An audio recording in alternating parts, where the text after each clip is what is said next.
Oke, bismillahirrahmanirrahim. Assalamualaikum warahmatullahi wabarakatuh. Pertama-tama perkenalkan, nama saya Dafadi Al-Haq dengan name 3010230084.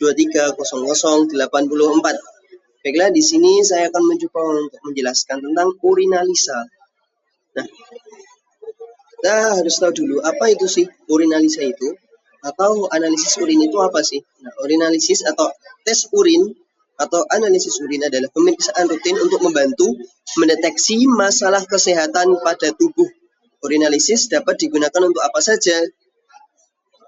Nah, pertama nanti banyak sekali ya, kita lihat satu-satu. Nah, fungsi, tujuan, dan manfaat dari urinalisa. Pertama, yaitu untuk digunakan untuk mendiagnosis penyakit, untuk menegakkan suatu diagnosis penyakit gitu ya. Nah, urinalisis ini membantu mendiagnosis berbagai penyakit apa saja, seperti diabetes, batu ginjal, infeksi saluran kemih, prostatitis, keganasan pada saluran kemih, dan kelainan pada glomerulus. Nah, kemudian dia itu juga mengawasi perkembangan penyakit. Urinalisis dapat digunakan untuk membantu perkembangan penyakit dan respon tubuh terhadap pengobatan. Kemudian mengetahui kehamilan. Nah, yang mengetahui kehamilan ini adalah yaitu dengan tes HCG itu ya, Human Chronic. Nah, analisis dapat bermanfaat untuk mengetahui kehamilan positif maupun negatif. Selanjutnya, untuk mendeteksi zat berbahaya. Urinalisis dapat membantu dokter untuk mengidentifikasi berbagai zat-zat berbahaya atau limbah metabolik yang diproduksi atau masuk dalam tubuh. Contohnya seperti penggunaan narkoba, pengujian alkohol, dan deteksi zat beracun. Nah, selanjutnya juga mencari bahan lain dalam urin. Urinalisis dapat membantu dokter mencari bilirubin, hasil pemecahan sel darah merah yang mati, darah protein konsentrasi atau berat jenis, dan pH maupun gula. Nah, kita lanjut ke macam-macam pemeriksaannya apa saja sih, gitu kan? Nah, pertama yaitu pemeriksaan makroskopis, kimiawi, dan mikroskopis. Tapi pada kesempatan kali ini saya hanya akan menjelaskan tentang pemeriksaan yang mikroskopis saja. Nah, pemeriksaan mikroskopis sendiri sebenarnya itu ada dua metode, yaitu metode natif dan juga metode Steinheimer-Malbin atau dengan pengecatan.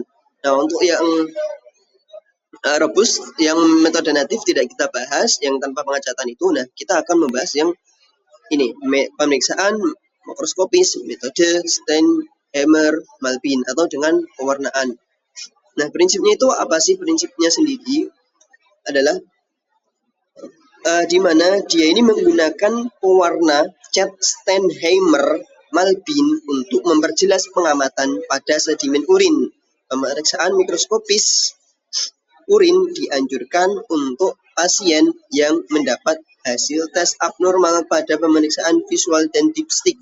Nah, tadi kan ada pemeriksaan makroskopis, itu meliputi volume, warna, bau, kemudian ada buih, kejernihan, dan juga berat jenis. Nah, ketika mendapatkan hasil tes visual atau yang makroskopis itu terdapat suatu keabnormalan, baru dilanjutkan dengan pemeriksaan yang mikroskopis ini. Salah satunya adalah dengan yang metode Steinheimer-Malbin yang akan kita bahas ini, teman-teman. Nah, oke.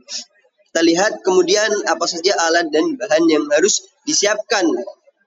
Pertama ada cover glass atau D-glass, ya, penutup itu. Kemudian ada D-glass, kemudian ada mikroskop yang dengan ada kaca objektif. Kemudian centrifuge ini kayak alat pengusing di mana nanti dipusingkan itu ya. Kemudian ada tabung centrifuge. Nah, kita bisa lihat tabung centrifuge itu kayak gimana, yang tutupnya biru seperti di gambar itu. Nah, selanjutnya yaitu ada pipet tetes, kemudian tentunya yang paling penting adalah sampel urin dan juga cat Steinheimer-Malbin yang akan digunakan sebagai pewarna dalam pemeriksaan ini. Oke, kita lanjut ke cara kerjanya. Bagaimana sih cara kerjanya? Pertama, kocok botol penampung urin supaya sedimen bercampur dengan cairan atas. Ukur pH urin, masukkan urin sebanyak 7-8 ml ke tabung centrifuge. Nah, habis itu pusingkan tabung centrifuge tadi ke alat centrifuge, dimasukkan dengan kecepatan 1000 sampai 2000 rpm dalam waktu 5 sampai 10 menit. Habis itu buang cairan supranatanya, sisakan 0,5 mili, kocok tabung supaya meresuspensikan sedimen. Habis itu teteskan 1 tetes urin di atas objek gelas, kemudian tutup. Mohon maaf, tadi setelah disisakan 0,5, nanti ditambahkan 3 tetes cat Steinheimer Malpin. Kemudian nanti yang campuran itu tadi, urin sama catnya tadi, nanti teteskan 1 tetes ke atas objek gelas, tutup dengan di gelas dan amati di bawah mikroskop dengan pembesaran lensa objektif 10 maupun kemudian 40 kali. Nah, untuk nilai normalnya apa saja sih? Pertama itu ketika ditemukan eritrosit 0 sampai 1 per 8 pandang besar, leukosit 1 sampai 5 per 8 pandang besar, epitel negatif silinder 0 sampai 1 per 8 pandang kecil. Nah, kristal-kristal dalam urin normal itu ada dalam urin asam urat, natrium urat, kalsium sulfat. Kalau dalam urin asam itu ada netral, agak basa, kalsium oksalat, hipurat, dan kita bahas di yang selanjutnya ini. Nah, kelainannya apa saja sih? Nah, kelainannya itu kan ada kristal patologis. Yang pertama adalah sistin.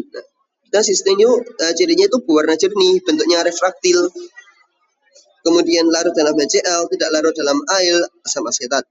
Nah, kemudian kristal patologis kedua adalah tirosin. Contohnya ini nih, gambarnya dia itu berbentuk seperti jarum, warnanya kuning atau tidak berwarna, tidak larut dalam etanol atau ether. Nah, selanjutnya itu ada yang kristal patologis, ada sulfa. Sulfa itu ada 2, sulfadiazin dan sulfonamide. Warnanya kuning kecoklatan dan bentuknya asimetris, enggak gitu ya. Kemudian seperti kipas atau bulat. Nah, selanjutnya faktor yang mempengaruhi pemeriksaan apa saja. Nah, ini dari pra-analitik, analik, dan juga pasca-analitik. Kalau pra-analitik berarti gimana sih cara mengambil dari sampel itu. Kemudian kalau analitik gimana metode pewarnaannya dan kualitas mikroskopnya. Kemudian kalau pasca-analitik gimana dia itu bisa menginterpretasikan hasilnya gitu ya. Ataupun ada gangguan lainnya. Nah, oke. Selanjutnya adalah sumber kesalahan dari pemeriksaan mikroskopis metode Steinheimer Malpin. Nah, kesalahannya itu dapat berasal dari berbagai tahap, mulai dari pengambilan sampel hingga interpretasi hasil, gitu ya. Memahami sumber-sumber kesalahan ini dan menerapkan langkah-langkah pencegahan dapat membantu meningkatkan akurasi diagnosis dan meminimalkan risiko kesalahan medis. Nah, jadi teman-teman, tadi itulah tentang seputar pemeriksaan mikroskopis metode Steinheimer Malpin. Itu saja dari saya, kurang lebihnya mohon maaf. Saya Dafaniul Haq pamit undur diri. Wassalamualaikum warahmatullahi wabarakatuh.